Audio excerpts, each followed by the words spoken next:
Hey everyone, Connie here, and today is November 25th, 2018.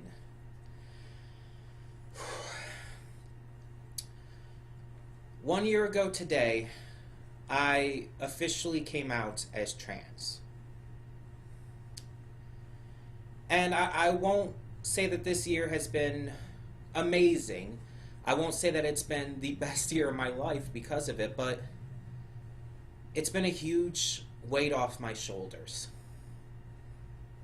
Getting to be myself for the first time in my life, to truly be myself, to be able to wear outfits like this, to grow out my hair so that it's long and dye it blonde, thanks to my godmother, to be able to find a church that accepts me for who I am as a trans female, a church that will defend me with people that will stand up for my rights and my identity. To find people and friends who have stuck by me through this. And while not all my friends have, I have lost some friends because of this. The majority of them have stood by my side. And they've started calling me by my preferred name, by Connie, rather than my still legal name, Brent. And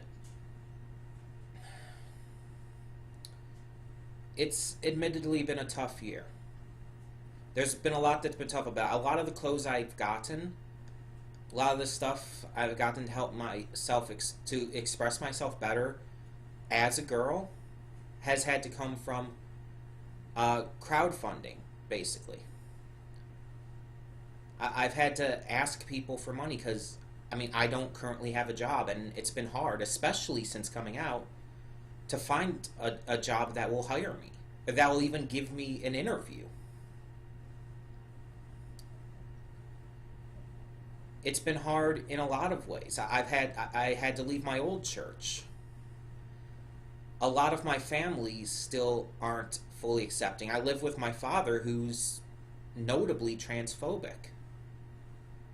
And I've had to deal with hearing him talk about all the time how trans people are freaks. I've even heard him under his breath call me a freak on multiple occasions. He still refers to me by my dead name. He still refers to me by male pronouns. And so does my brother. Though, for my brother, I don't think it's as intentionally negative. I think it's just like he doesn't really understand all of this. And with me being in real life as timid and quiet about things and unable to really stick up for myself as I tend to be, it's hard for me to say something to people who treat me like this. But there's been a lot of family members too who have started calling me Connie. And there's been at least one family member who has admitted she has trouble with the change because she's known me for all my life, for 25 years as Brent and as a male. So it's hard for her, but she's at least making the effort. And like I said, it's been tough. A lot of the hatred I've gotten from people, I've seen a lot more than I ever did before, or at least I recognized it a lot more. I've gotten dirty looks. I've been afraid to use the girls' restroom in public, though lately I have not used a male restroom in quite a long time, actually, in quite a few months. And it's easier at conventions and stuff, because usually at conventions people won't say anything. People will just be a lot more accepting. But like just in public in general, it's not as easy.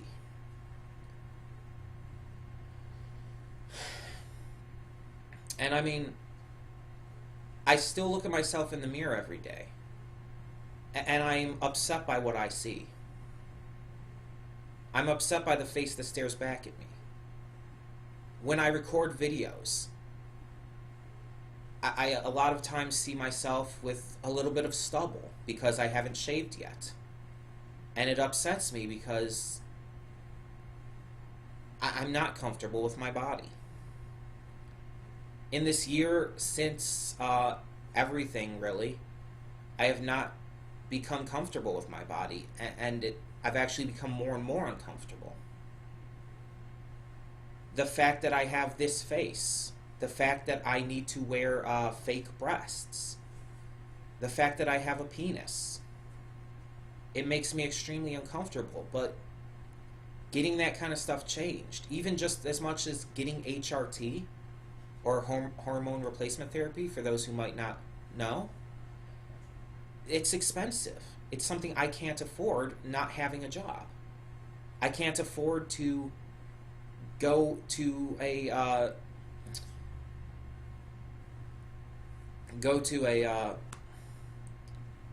therapist or something. I can't afford to do a lot that would help me. The only thing that's really helping me is people affirming me. Being able to dress like this in public when I go to church or wherever. Having people tell me that they like my outfits, that they think I'm pretty. Stuff like that is extremely affirming to me and is extremely comforting, despite all of the dysphoria I feel. And having Asperger's disorder, having clinical depression, having anxiety, all of that makes it worse.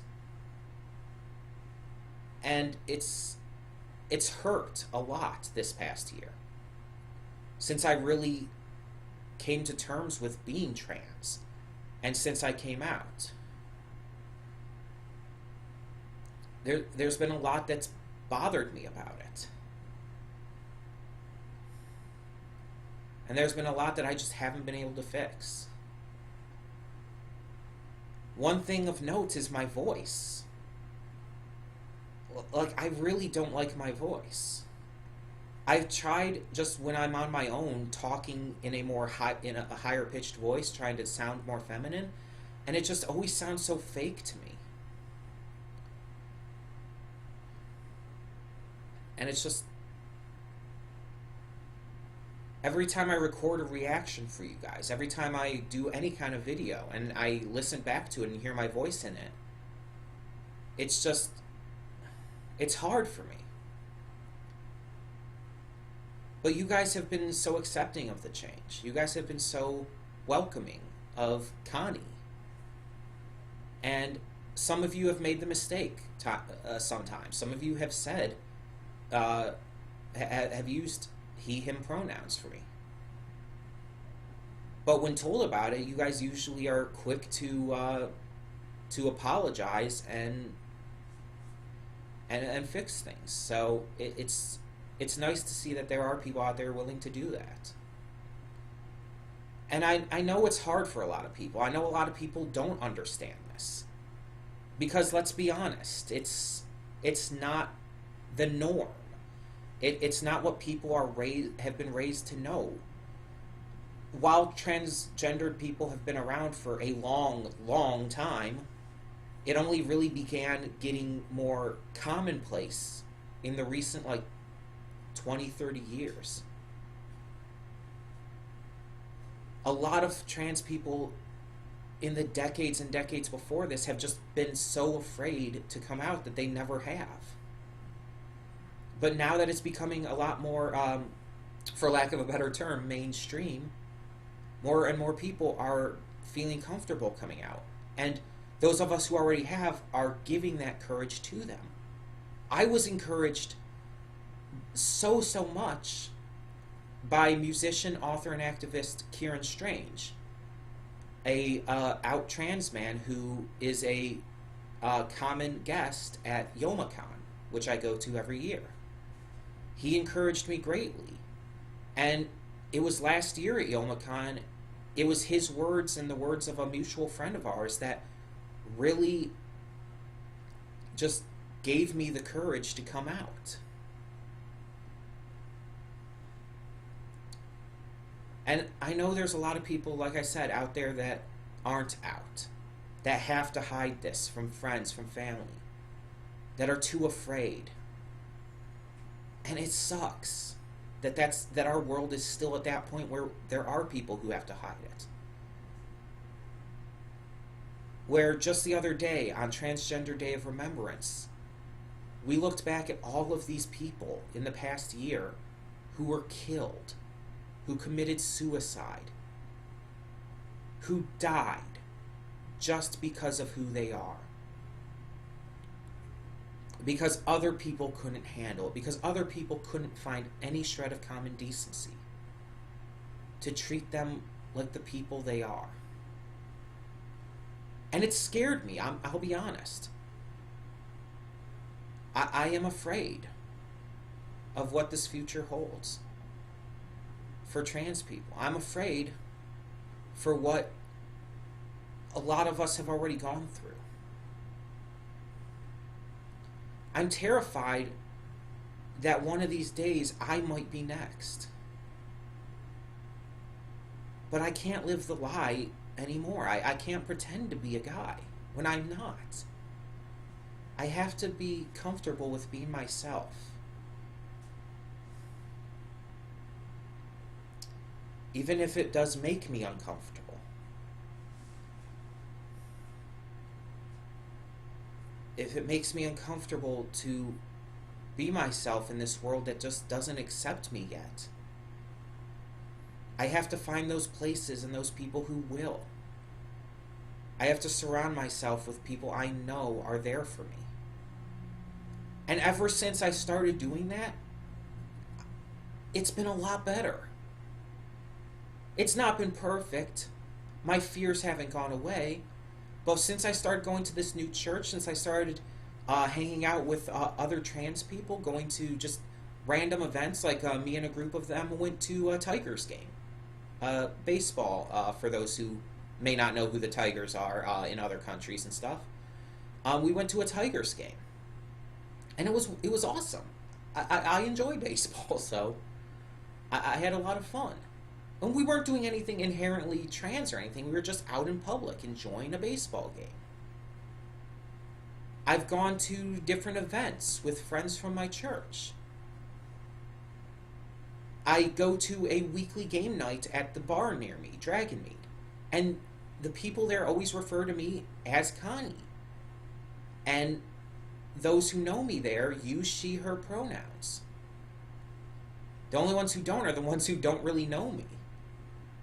And then a lot of times, some of them who don't know me can tell, usually just from what I'm wearing, and the fact that I do have my boobs on.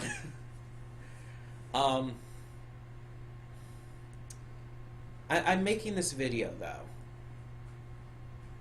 to just say that this past year since coming out has been rocky.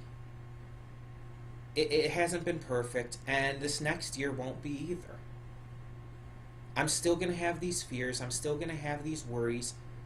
There's still going to be a lot of pain of people who won't accept me, of family who won't accept me. But there's that much more people who will. There's so many people in my life who have just been amazing.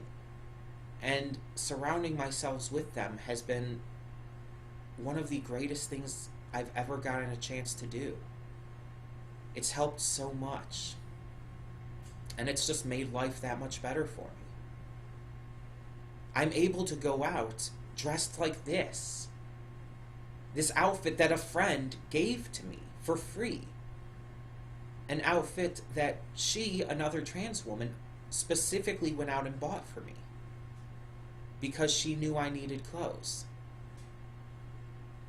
And it's not like my favorite outfit necessarily, but I love it because it was a gift from someone who cares. From someone who is just been so helpful and loving and caring and encouraging. This necklace I actually got from my mother as technically part for a Halloween costume when I was doing Frankenfurter from Rocky Horror Picture Show. The lip gloss I'm wearing right now might be hard to tell. I don't know. Can you see it a little better there? I got that from my sister. Yeah, I got the lip gloss from my sister. I had lipstick, which unfortunately I seem to not know where it is anymore. I think I lost it somewhere because I brought it with me to YomaCon last week, and I don't know, I might have left it there. But I got that from a friend. I got a wig from a friend before I started growing out my hair and everything last year. People, I got a lot of my earliest clothes, my earliest female clothes, which was a blouse, some leggings. That stuff I got from a friend who was so encouraging in the early days of me coming out. And though we haven't gotten to hang out much since, she's still been a really encouraging light in the darkness of this world for me.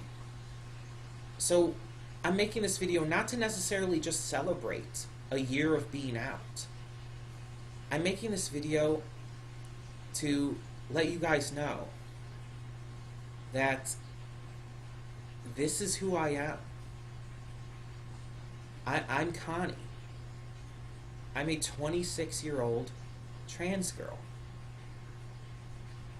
I'm not comfortable with my body. I have to wear outfits like this. I have to wear fake breasts. I have to surround myself with people who will affirm me just to be able to get through every day. I've felt like committing suicide on many occasions throughout this past year. Something I thought I was over. Something I really hadn't thought about since 2013, when MLP originally saved my life from suicide and depression. But this past year, since coming out, I've felt so much pain that I have considered it. I've never attempted it, luckily, but I have considered it again.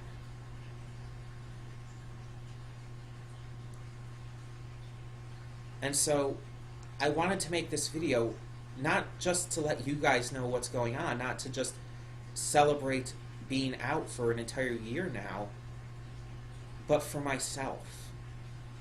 So that I can look back on this video and see it as encouragement as to how far I've come in this past year. The fact that I am able to wear outfits like this. The fact that I am wearing a bra and fake breasts under this. The fact that I have this necklace, the fact that I've grown out my hair, the fact that I have lip gloss on, all of it. It's going to give me the courage and the strength to keep going when the world, in a lot of ways, is telling me not to. When our administration in this country, our government, is trying to invalidate my identity and trying to effectively erase trans people from existence. I'll be able to look back on this video and I'll be able to hear my own words. I'll be able to hear I'll be able to hear me tell myself, you're valid. And hear me tell all of you out there that no matter what gender you identify as, no matter what your orientation is, no matter who you like, no matter what religion you're part of, no matter who you are, period, you're valid. And you're loved. Even if it doesn't seem like it. Even if it seems like the world's against you at every turn. There's someone out there who loves you, who cares for you, who wants you to succeed, who wants you to be comfortable in your own skin, no matter who you are, no matter what that skin looks like. You are beautiful. And so I'm going to close out this video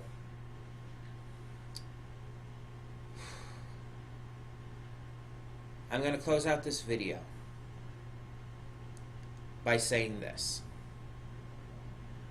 We're going to have these tough times in our lives. We're going to have points where we feel like giving up. But if we give in to those feelings, we're choosing to lose the fight. And in a lot of cases, lose the battle. Giving up may seem like the better answer at times, but as someone who's tried to kill herself, I just want to tell you it's not. Those were the darkest days of my life. And every time that I resist those urges again, every time I resist the temptation, the thoughts of suicide, every time I look to the good in my life rather than the negative, I can see the sun shine through the dark clouds. I can see that there is a light, that there are people out there who care. And if you're ever feeling anything like that, please say something. Not necessarily to me. Find someone who you can love on, you love and trust, someone who loves and trusts you, and let them know what you're going through, because you're worth it. So thank you so much, all of you, for being so welcoming to Connie, to me, during this past year. Thank you for just encouraging me. Thank you to those of you who have said I look pretty, even if I don't always agree with it. Even if you say it all the time and it seems to a lot of people like it would lose its meaning. Thank you. It means so much. And thank you for continuing to watch and support this channel. Every time I say in a video, every time I say my name, it's just that much more impactful to me. Every time one of you says my name, it's that much more impactful. This channel has always helped me. Even when it was on the old channel before it was terminated. Doing YouTube has always been a godsend for me. And it's continued into this past year. So thank you so much. And yeah, year 2 of being me begins. And I'm excited and afraid for what's to come. I don't even know if I'll make it out of this year. I don't. Anything could happen. But I'm going to continue to live. I'm going to continue to be me, and I'm going to continue to live as me. And I'm going to look back on this video, and I'm going to see why. Because the good outweighs the bad here. And I encourage you all, no matter what you are, no matter who you are, no matter what you believe, who you love, how you identify, do the same. Live as you. Be proud of you. Don't let anyone take that away. If you're not comfortable with coming out yet, talk to people. And come out when you're ready. Only when you're ready. Never feel like it's being pushed on you. And if it is being pushed on you, fight against that. Because you should never come out until you're ready. But yeah, I do just really want to thank you all one last time. And this channel, let's move it into a whole new year. Both my second year of being out and into 2019, as it's only like just over a month away. So thank you so much for tuning in. I am me. I'm Connie Roy. I'm a girl. And I'm proud of that. And I'm signing off. See y'all next time.